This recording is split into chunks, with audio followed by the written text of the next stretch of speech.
So guys, for the first step, you want to head over to search and type in services. Click on it.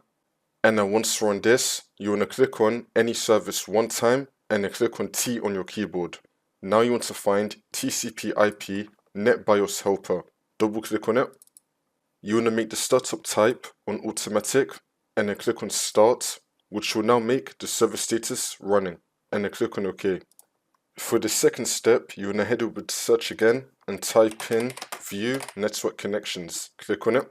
And now once you're on this, you want to find your network adapter. Double click on it. And then click on properties. And then click on Internet Protocol version 4. And now once you're on this, you want to click on advanced. And now once you're on this, you want to go to the WINS tab. You want to select enable NetBIOS over TCP/IP.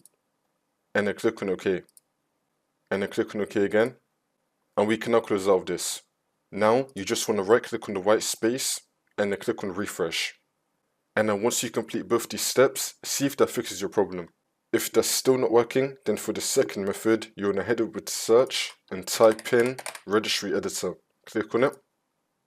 And then click on yes. And now once you're on this, you can follow everything that I'll be doing up here. So first you want to expand HK local machine, and now you want to expand software, and now you want to expand Microsoft, and now you want to click on MS licensing. We're going to scroll down until we find MS licensing. Here it is. You want to expand MS licensing. You should now be seeing hardware ID and store.